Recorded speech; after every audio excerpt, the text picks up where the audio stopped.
The DonorPerfect team is committed to facilitating and encouraging critical conversations that pave the way for progress in your donor community.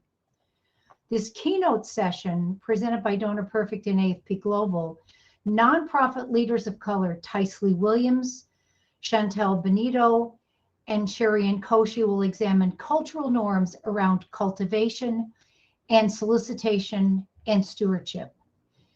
Join us to discover cultural differences in donor engagement and learn how your organization can celebrate your diverse donor base. It's my real pleasure to introduce my friend and colleague, Tysley Williams. Over the past 20 years, Tysley has inspired individuals and institutions to invest more than $100 million in charitable causes. She leads the AFP Global Inclusion, Diversity, Equity, and Access, the IDEA Committee, teaches fundraising and leadership at Penn State University, and currently serves as the Chief Development Officer for the Bipartisan Policy Center, a Washington, D.C.-based think tank that actively fosters bipartisanship by combining the best ideas from both parties to promote health, security, and opportunities for all Americans. Chantel Benito is an organizational leader in the space of diversity, equity, and inclusion, and a seasoned development expert in the nonprofit sector. Her career has been dedicated to identifying and creating resources for institutions that benefit the most marginalized communities in our society. Chantel's passion for justice, equity, inclusion, and the power of women's philanthropy has made her an insightful leader in the future of resource development. Sherry Koshi is an accomplished trainer and speaker with more than 2 decades of experience. As a coach and consultant, he's led organizations to scale their revenue growth and build stronger teams. He's led several successful multi-million-dollar capital campaigns and worked with a wide variety of nonprofits, including arts, human services, faith-based, and education. His industry-specific thought leadership has been featured in keynote presentations, blogs, webinars, workshops, and podcasts. We now welcome Tysley to convene this outstanding panel.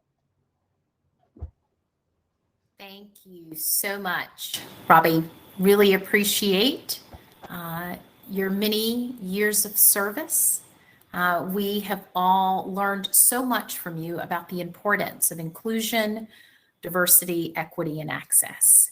So I am delighted to welcome all of you. We are excited to thank DonorPerfect for the opportunity to really just have a very engaging, authentic, and actionable conversation. As we look to the calendar, I must wish everyone a happy Global Diversity Awareness Month. People around the globe, cultures in many corners of the world are celebrating what is actually unique about being a part of the human race, and that is the uniqueness that each of us bring that contributes to diversity. I'm delighted to be with 2 very dear friends who have promised that they are going to also be authentic yet actionable. So it seems as if we're gathered here today to talk about something that a lot of us know a lot about, and that's diversification. So as relationship builders and as frontline fundraisers, we understand the fact that when you are crafting a strategy and executing on tactics, that we would never solely rely on one source of revenue stream. I mean, we're seasoned enough to know that with diversity comes an element of strength. But yet, when we tie racial and cultural to the concept of diversity, that can lead some of us to places and spaces of discomfort. And I think it's largely because our lived experiences gift comfort. And so I'm really excited to center not only your intellect, but to also showcase how through your unique identities as people of color who have excelled as someone who is often representing an identity that is within the minority or an identity that is not as prominent and prevalent. And you've done that in ways where you have not discounted or diminished your individual cultural identities. And so we want to invite you to help all of us who identify as lifelong learners, which all of us who've signed up for this conference, there's a commonality there. We are all lifelong learners. We want to dig into a bit more on the strategy side. And Chantel, I'd like to start with you. I think when you think about the complexity attached to how to engage racially and culturally diverse donors, it can seem rather overwhelming. But I know that you've had some success introducing simple, actionable tactics. And I want to invite you to talk with us a little bit about how you've been a success within past organizations and how we may be able to accelerate our growth by learning from you. Well, thank you so much, Tysley, for inviting me to this table. I just want to wish everyone here, it's 314, 15 counting, good health and emotional resilience in this time.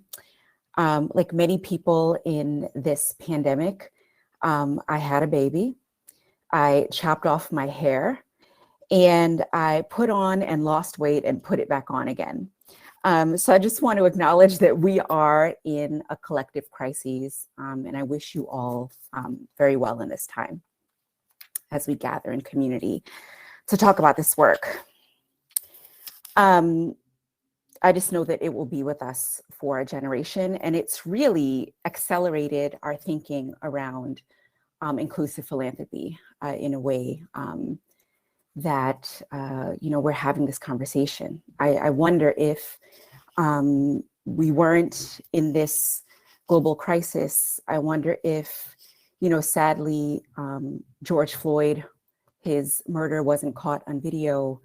I wonder if this collective consciousness around the importance of belonging and diversity and equity and inclusion and justice would be at the forefront of our minds. So I just want to start there. I also want to acknowledge the AFP New York City Mentorship Program through the Emerging Leaders Group. I was introduced to you both by Alandria Jackson, who I met through the mentorship program. I'm supposed to be her mentor, but in many ways, we are peer mentors. I'm very grateful for her introduction of us. And I know through our conversation, we talked about a framework that I developed that I call the ABC framework. And I want to go deeper into that. First, if you don't mind, I have my timer on. I'm just going to share a little bit and then, we'll get into that. So I have a 15-year career in major gifts in fundraising overall. And I started as a major gifts assistant at Memorial Sloan Kettering Cancer Center for the Society. So it was a different subset than this huge fundraising machine. It was a small community, and I didn't see myself reflected in the donors that were involved or in the staff that was working there. And what's interesting is as I moved into events, because I saw more people of color in events, I was leaving the office and this Black woman walked in and out. And I said, who are you? Like, what are you doing here? And she said, oh, I'm the former director of development. Her name is V. Renee Cutting. She's currently the CDO at UNICEF. And I saw her and I was like, oh my gosh, here I am, fresh out of school. And I'm like, it's possible. Like, here she is. She's at the top of her game in fundraising. Like, I see her, I can do that. So I'm going to come back, you know. And so I think it's important for this panel to also be an example of other young people. You know, there's a pipeline of professionals as well. And I think we need to know that we can excel in this sector. And so I'm excited to represent that too. I went to Oberlin College as an undergrad, and I was lucky enough to cross paths with Rashida Bumbray and heard her speak even after we graduated.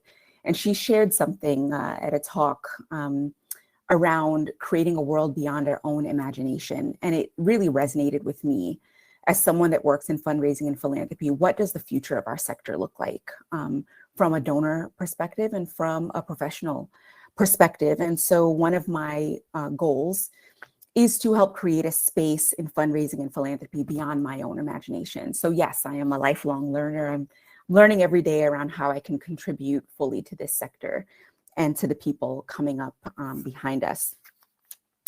My parents are immigrants. They came from Jamaica and Panama, respectively. My mother came here before the term dreamer existed. She was a person that was undocumented. She did not speak English. She was 15 and she became pregnant with me. And I can't even imagine what that was like. She's fiercely independent even today. Really what I appreciate about the experience of having teen parents and figuring life out and growing up along with them was that they wanted me to have a leg up. Like education was a top priority. They always wanted me to take advantage of programs that could help me accelerate. And I'm a beneficiary of the nonprofit sector in many ways. When she was pregnant with me, she went to a Planned Parenthood. They pointed her in the right direction to have a full and complete viable pregnancy. After school programs, when I was a young person, I also went to Brooklyn Music School singing classical music, and that really helped me a lot. I was a peer sex educator teaching peers in Brooklyn around how to protect themselves from HIV, where to get testing through theater, right? So that was really wonderful. When I started working in philanthropy, it so happened I came out of public relations as a young person thinking, oh, this is what I want to do, and quickly moved into the nonprofit sector because I felt like I was making a real difference. You know, there were no people of color like me until I saw Renee and really saw myself in this role. So part of what I want to talk about here quickly around this framework is just encouraging an inclusive culture, right? Recognizing, respecting, and engaging a diverse donor pool and pipeline. When I was working at Women Moving Millions, I met Holly Lee, and that kind of changed everything. They created, her and Urvashi Vayed created an apparitional donor report. And I created a program in response to that. It was really an important, like tangible piece of research that gathered voices of donors, of people that are high net worth, that move money, and that are also people of color.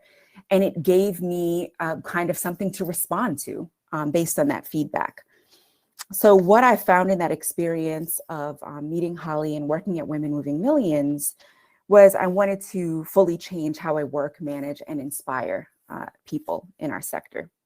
And part of that is shifting the power paradigm of fundraising and philanthropy by showing the world what has always existed and why, you know, we need diverse and inclusive fundraising.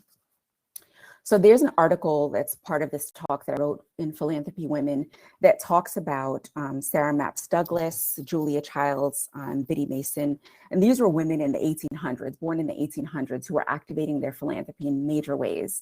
And it's like they're just forgotten from history. So I think part of it is reframing how we think about donors. And, you know, donors of color and inclusive philanthropy is not new to this country. I think it's just been systematically stamped out, systematically forgotten. And it's to the detriment of how our organizations can be sustainable. And now there's a wake-up call, right, around engaging diverse donors. And many people contact me to say, how do I do this? How do I do this? And I'm so hesitant, right? Because a part of it is you have to, or there's a song that my mother used to play growing up by Ruben Blades that says, you can see people's faces, but you cannot see their hearts.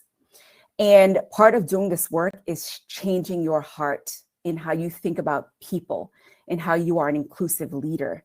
And so part of the framework that I considered, when I give these talks around making the case for equitable and inclusive philanthropy, when I talk about, people of color not being a monolith, when I talk about this being, not being a one size fits all framework, I want to make sure that the ABCs are done. Like, I think that's the first step. So A is assessment and readiness. And I think that can be done in many different modes. As you see now, a lot of companies, organizations are doing staff assessments, how people in your organization are feeling. If you are engaging in DEI programs from an HR perspective, that's really important before you think about it from a development standpoint, because philanthropy is a whole different ballgame. B is buy-in from staff, leadership, and board.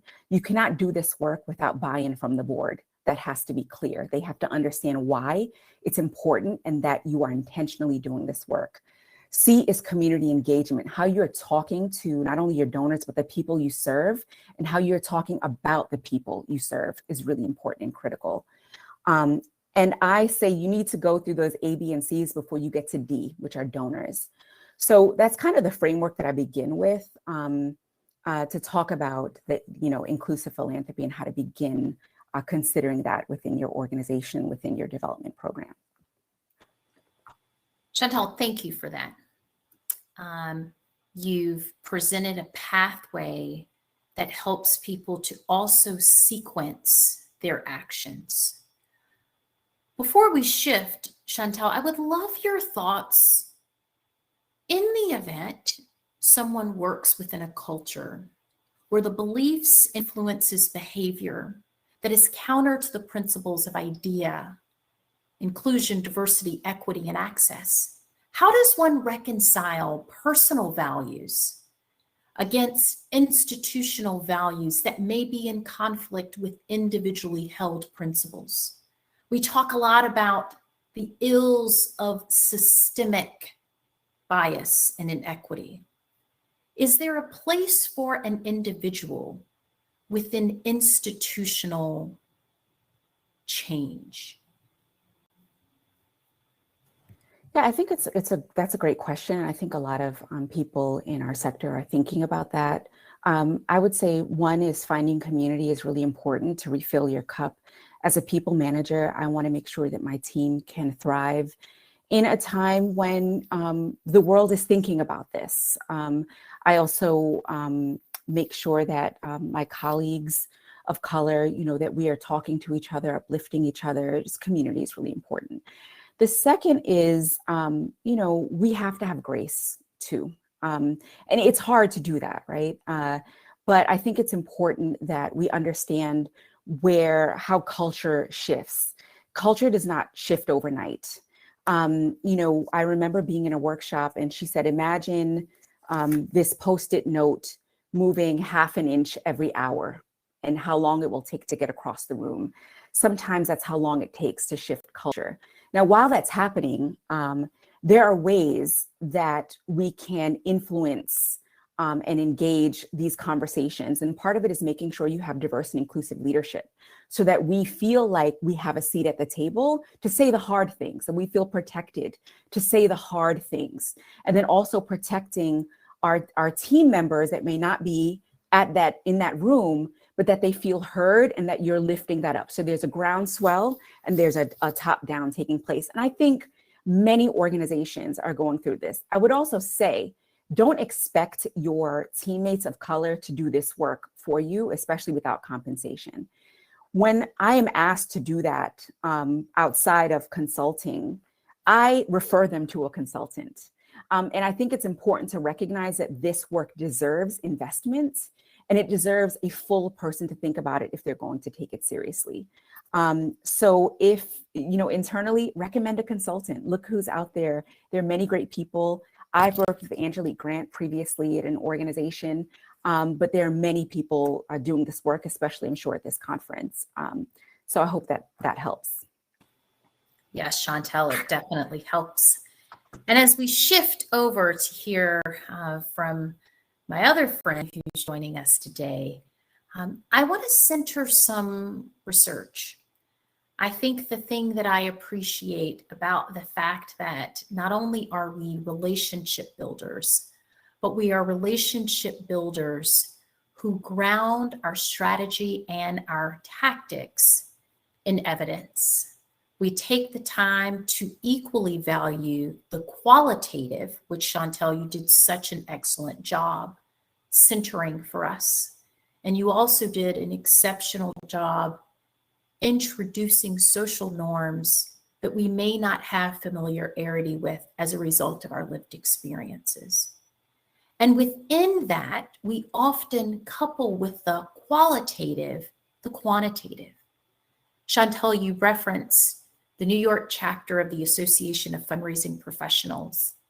And DonorPerfect has been instrumental in helping us as a global community of charitable fundraisers better assess, I think that's the beginning of the ABCs, Chantel, better assess where we are. So we had over 2,000 fundraising professionals provide some feedback through an idea-centered survey. And it wasn't just individuals from AFP. We partnered with other fundraising organizations, AADO, Allies for Action, Grant Professionals Association, Women in Development in New York, Women of Color in Fundraising and Philanthropy. And there's some important takeaways in learning more about the prevalent presence of bias. Over 1/3 of people in the study reported at least one instance of bias from coworkers within the year. And sources of discrimination, in addition to race and ethnicity, also included other identities feeling pushed out, resonating, Chantel, with the point that you're making, not seeing individuals in leadership who looked like them. 30% of fundraising professionals under the age of 35 reported experience bias because of their age. Now, as lifelong learners, we know that there is opportunity with a growth mindset to see value in all beings, regardless of their age. But it seems like in addition to racism and sexism, we also have some ageism creeping in. We also had 25% of the study participants say that they've been discriminated against because of their appearance, their size, their height, their hairstyle, their tattoos. And they reported that this type of bias, the offense, came from a coworker. You know, I want to invite you, Charing, as we talk about how we engage productively with people who are different. How do we find value in the construct of diversity and not step into it with the place of judgment to qualify it as good or bad, but yet to see it as a difference, to see it as a characteristic that not only differentiates, but when properly positioned, can be a competitive advantage for our organizations. Chantel beautifully introduced all of the opportunities that exist as a result of the pain of the past. So Sherry, how do we bridge the pain of the past and create a pathway to prosperity? I mean, every fundraiser wants to know, like, what do we do to serve up the win, win, win?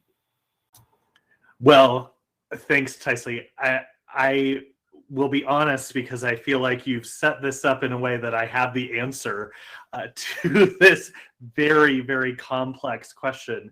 And all I can do is talk about my experience and perhaps point in the direction of some ideas for us to think about. And where I feel challenged in the sector is that see a lot of organizations who come to me with that type of question, to Chantel's point of not having the heart for diversity, inclusion, equity, and access, but wanting to put on the robe and walk around with that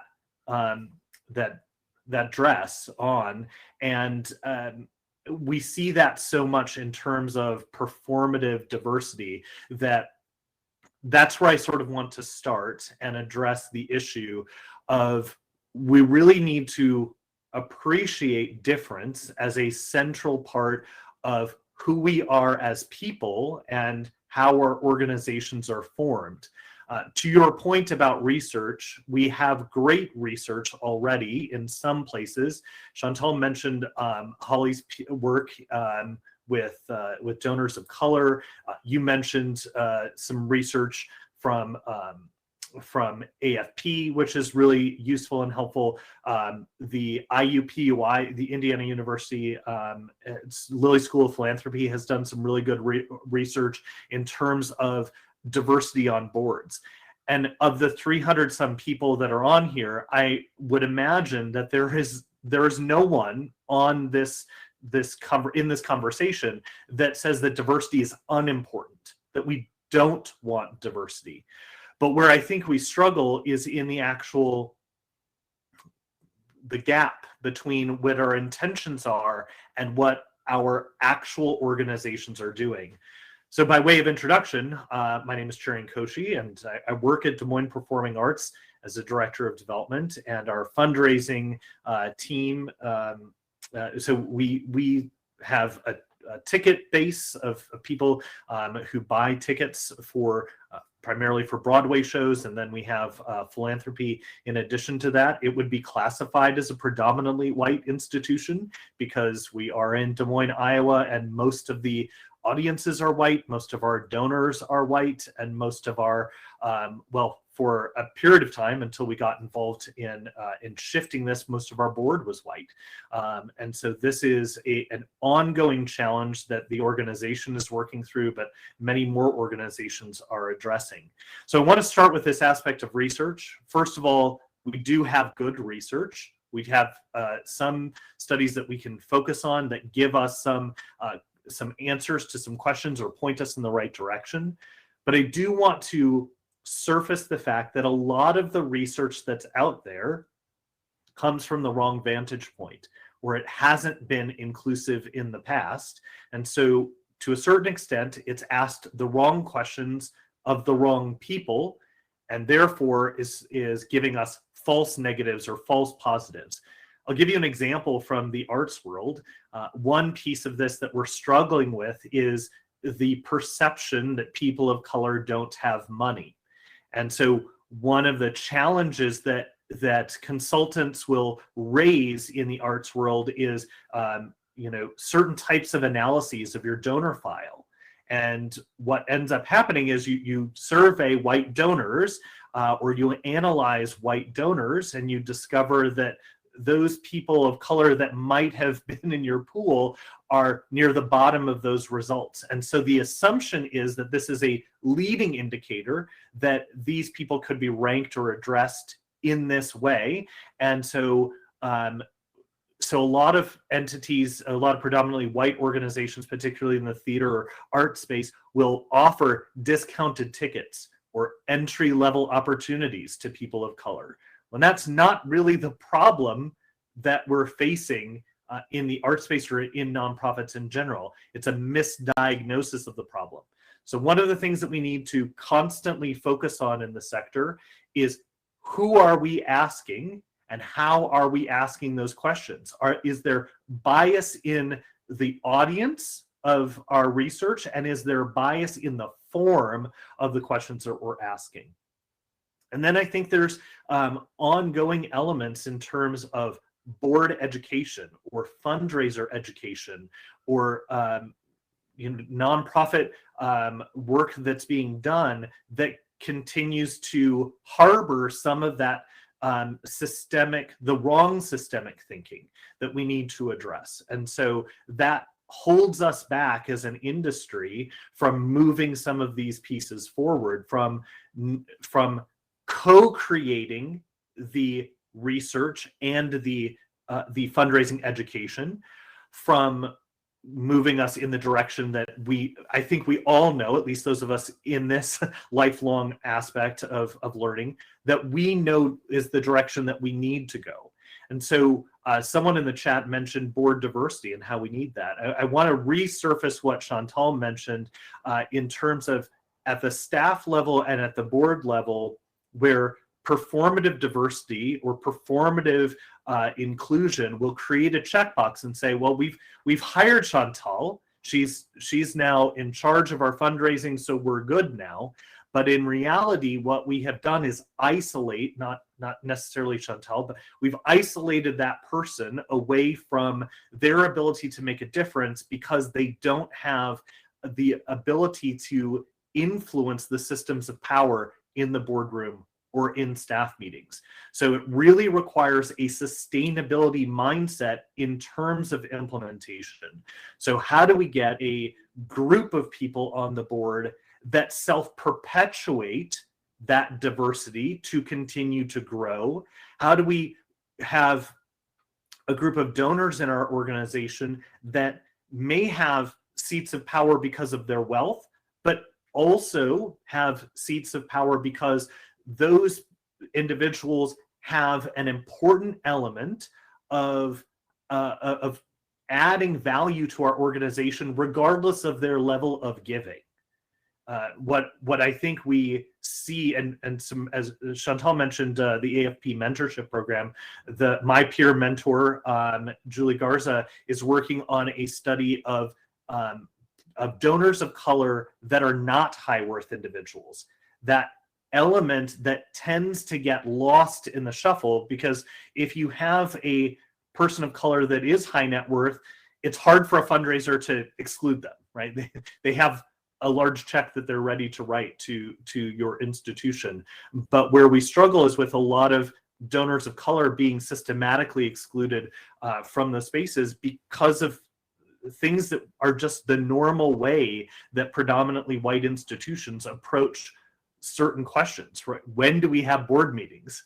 When do we have opportunities for donors to connect with one another? So we tend to reinforce or reinscribe these inequities without really thinking through the implications of them. And it's important for us to unpack, why do we believe that certain pieces are important, and how can we move forward in partnership with a diverse donor base, a diverse staffing infrastructure, a diverse board structure that may include things like, involving someone on a board that doesn't live in your locale.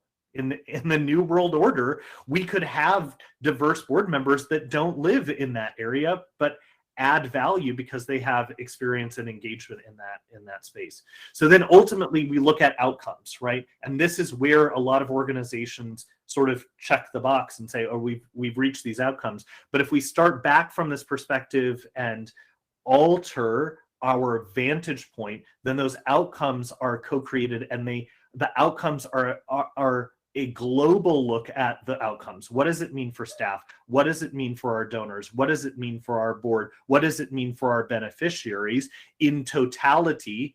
And now, in our lifelong learning mindset, what new questions are raised? How do we go back to the drawing board and say, we're not done yet? We will never be done, because issues of diversity, equity, inclusion, and access are asymptotes. They are not absolutes. We will get closer and closer to the ideal, but we will never get there. And the problem that I see with some organizations is this sort of achievement mindset of, well, we got there and we're done, and let's move forward and count those wins. We have to, and this has to ultimately, it requires accountability on the part of the organization to say, we can't stop thinking about this. Not for a day, not for a week. We have to keep our eyes focused on moving this project forward. every single day? What are the things that we can unpack and unwind, as that case may be?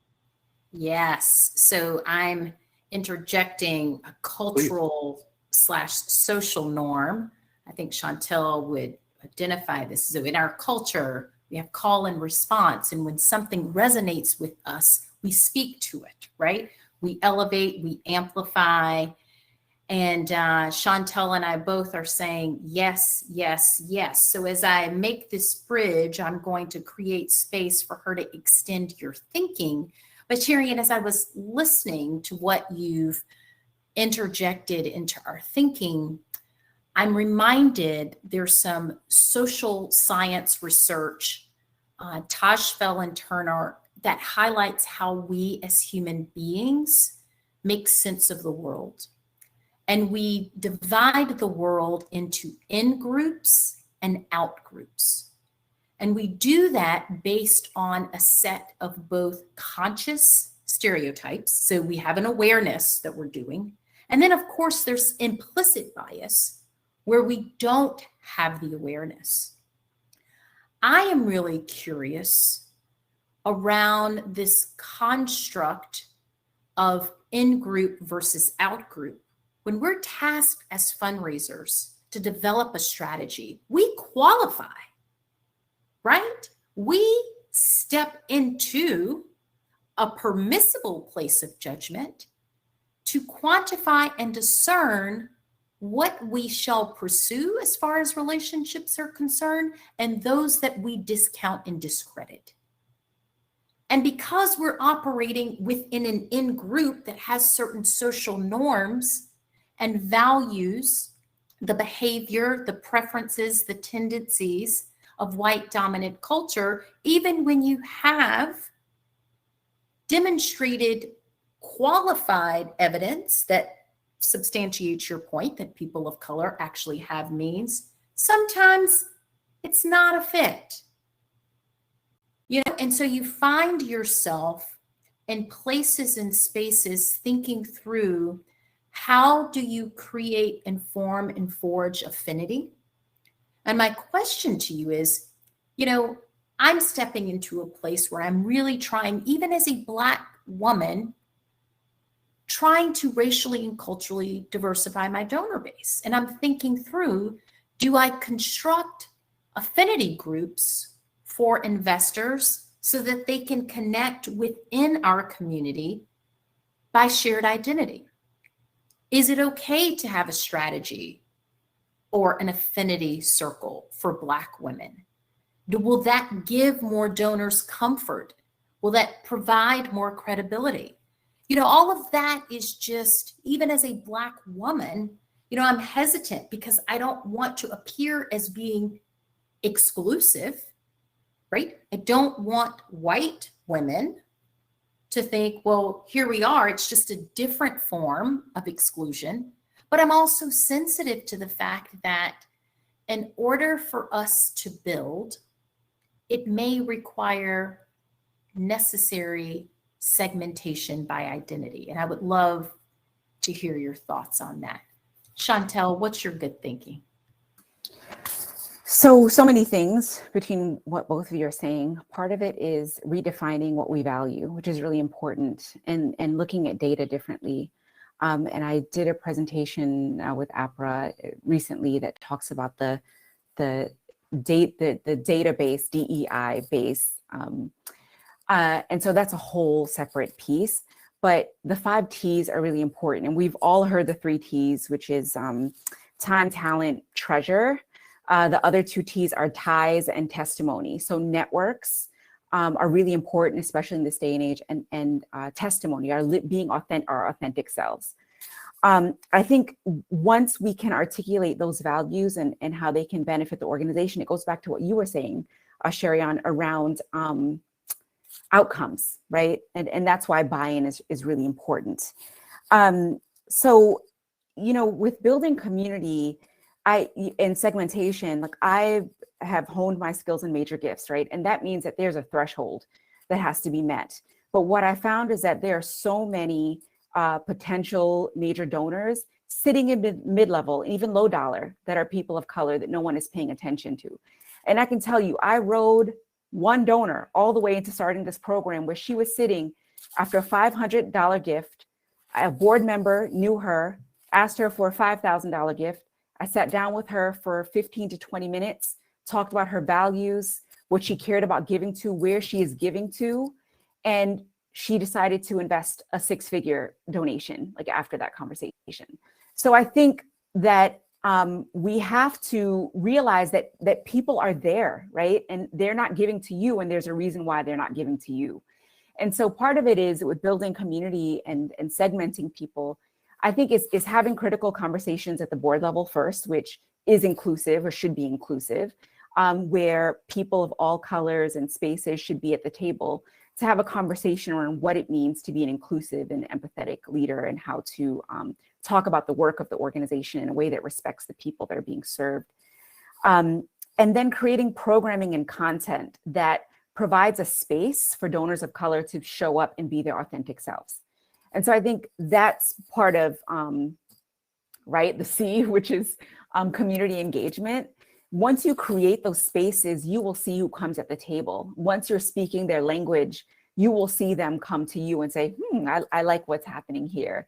And it's slow, right? I think that there's this conversation between mid-level and major gifts. And as organizations are shifting how they're working, how they're thinking, how they're being intentional around thinking about creating inclusive spaces for people, that there'll be a loss of revenue. And this is the thing, you have a bus, people are on the bus. What's going to happen is people are going to get off your bus that don't belong there, and new people are going to get on the bus that belong there. And so I think we cannot be afraid of that shift. If someone has a problem with thinking about this work in an inclusive way of inviting diverse voices and networks and testimonies to the table, then they're not right for the organization either. And I think that's part of a moment of truth that we're all going to have. I also think donors, our white donors, are also going through a journey of educating themselves. And that's happening through networks like 2164, like Women Moving Millions. They're providing curriculum programs, a safe space for high net worth people to learn this work with grace and understanding, and also build bridges. And so I think, like I said, there's a bottom up and there's a top down. My hope is that with this collective consciousness that people are activating authentically. And of course, we're going to see performative stuff. I think it's part of the growth process. I'm hoping, let's see. Yes. Yes. But I think, part of my work is having faith as well in the process and being a part of that change. Even though I remember Ana Oliveira spoke at an event and she was like, Black women are amazing fundraisers and working in fundraising and philanthropy. And she's like, because they find access to power without having it, right? And so I think that's how I see myself. I'm doing this in our sector to try to create change. And so I think that if we're all saying the same things in the different rooms that we're in, we can see change. And part of that is shifting how we think about outcomes. So thank you for saying that. Yes. And I love the way you are providing tools for short-term outcomes, and you're challenging us to think about the long-term impact. And what I also hear you saying is the growth mindset is critical to the ABCs and to any strategies that you pin. I've learned through many attempts to introduce strategies and tactics with the term testing. It's amazing that as we gain experience, people expect us, and Cherry and you so beautifully did this, they expect the expert to know all the answers. You're the expert, you know everything. Some of it is like, hey, I think that this could and should work, and we're going to test, and we're going to learn. And the measure of success for frontline fundraisers has to extend beyond the dollars raised. We have to say, with the appropriate lived experience at the board table, we could put ourselves out of business and not even have to raise money, right? With the appropriate access to the right human resources paired with financial resources, we could amplify what dollars could do, because dollars alone is not able to solve for, and especially when we're talking about human services, and Cherian, you kind of centered that. There are different organizations represented, but when we're talking about human services and we're talking about solving for some of the most critical issues that a person has experienced, and someone else has successfully navigated through that, there is worth in that lived experience, in that testimony, Chantel. So thank you for centering that. You know, we've got about 14 minutes remaining, and I want to make sure that we're also taking a look at what's in the chat and just kind of extending some thoughts. I'm going to peruse through some of the questions that are coming from our audience. So if you've got a question, please drop it in the chat. But I also, Cherian, want to kind of introduce to you, and I would love your thoughts on identity. You know, as a Black woman who grew up in the Deep South in Birmingham, Alabama, with a name like Tycely, you know, I entered the world knowing that I was named after Cicely Tyson. And the way in which we tested people's intellect in my home was whether or not, as a young child, someone would say, well, that's a very unique name. And I would say, I'm named after Cicely Tyson. And if they said who, my mother would say they are uncultured. And, you know, you just educate them on who Cicely Tyson is, and you just keep it moving. But it's interesting how I began, Cherian, wanting to learn more through formal structures about identities. And I learned that identities have different dimensions, that identity is who you are. It's the way you think about yourself, but it is also the way you are viewed by the world, which may be contrary, right, to who you are. And it's the characteristics that define you. So often people look at identity and they think that it's visual markers. The characteristics that define any of us are not seen, they're felt. You have to be close, you have to connect in order to be able to discern human characteristics. And so, Cherian, I would be interested in your thoughts around identity, moral identity. Are there principles tied to our character that is equally as important as our intellect? You know, what are your thoughts on the morals and the principles of relationship building?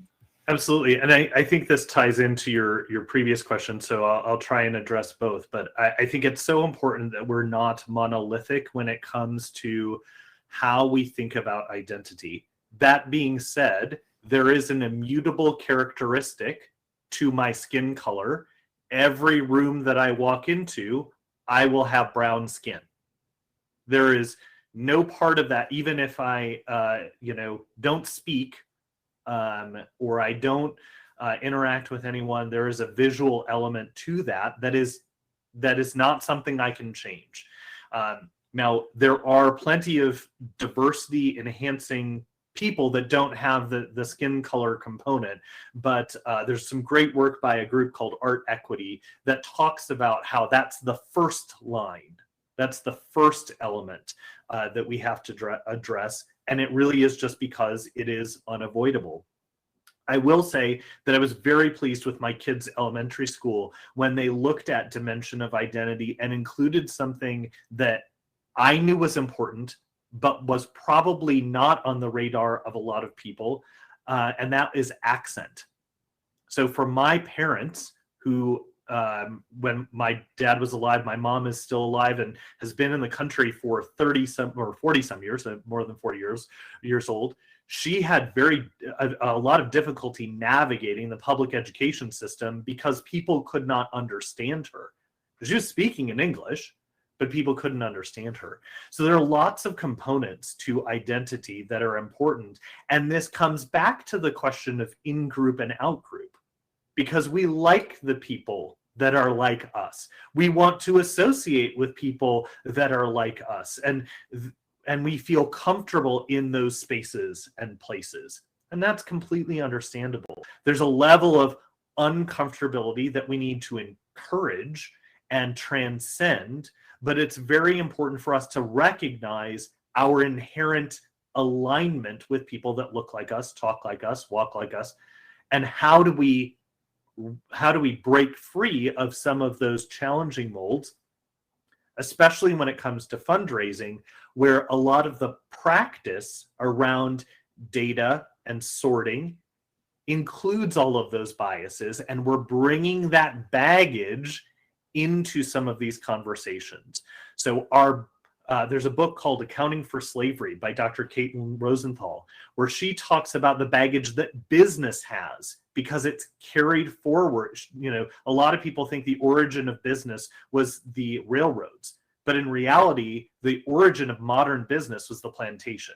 It was systematic. There was tons of data involved in plantation work by chattel slavery, and all of those things affect how we think about our work. Like, it's a production mindset. How many more people did your organization serve this year than it did last year?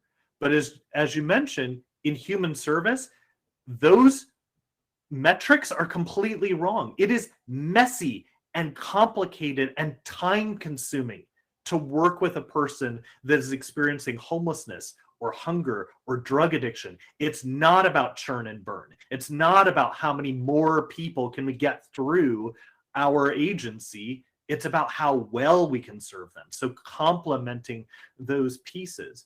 Now, when it comes to, circling back then to this identity question, I think it's important to recognize that we all have an intersectionality among,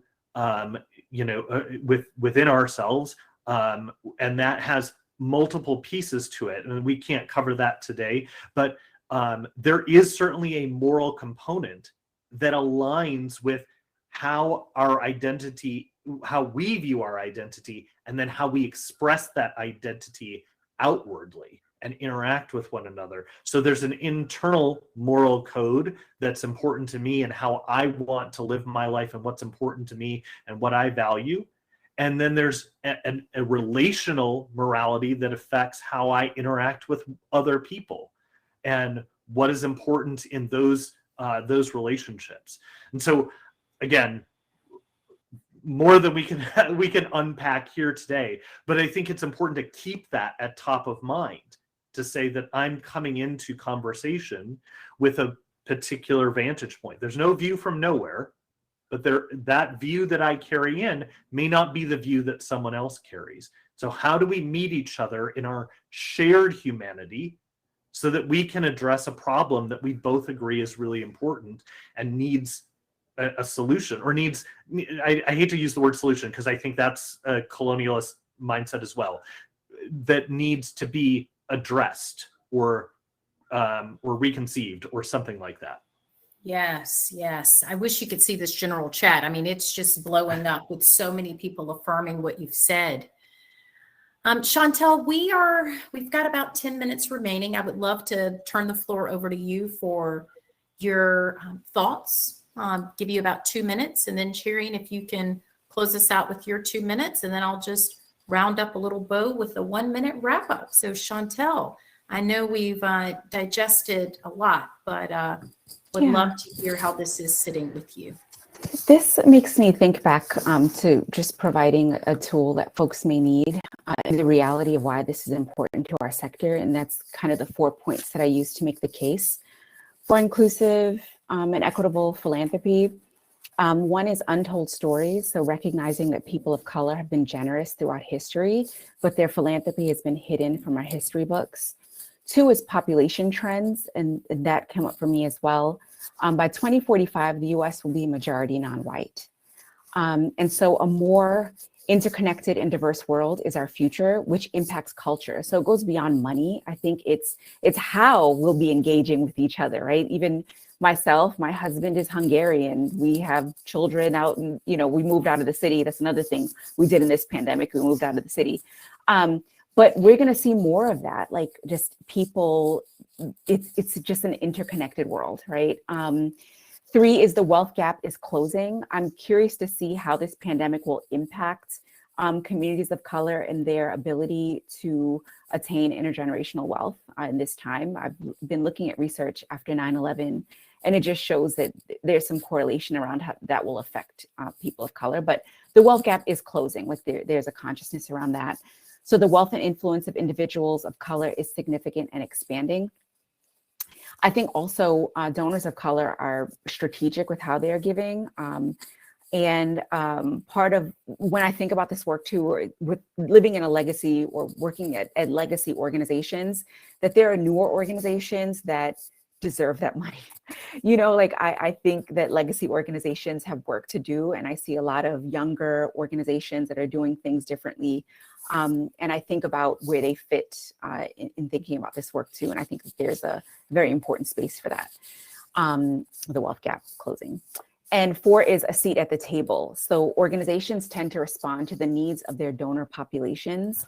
So increasing funding from communities of color means that the organization's programs will refocus with intention. And I think that's a lot of what you were saying as well. Like, what does impact look like from the vantage point of someone that has the lived experience of those that we're serving, or someone that has the lived experience of any of those intersectional identities, how that can impact what the work can look like. So I'd say, making the case for us as frontline colleagues and even researchers and supporters of this work is really important to shifting culture. So I'll just end there and thank you both for this opportunity to share with you. Thank you, Chantel. Exceptional. Tyrion.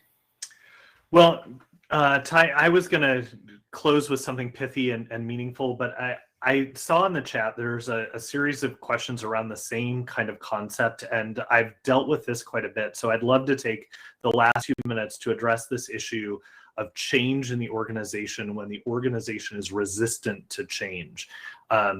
I think this is the largest issue that we face, whether you are, it's anonymous, so I don't know, but whether you are a person of color at a predominantly white institution that's resistant to these initiatives, or whether you are just trying to do the Lord's work in your organization. Either way, there are change management books that I would recommend. Cotter just came out with a new book on change that's really, really good. And you can follow that pathway. But I think ultimately you need someone in a position of power, in an existing structure of power, to lead and champion this effort.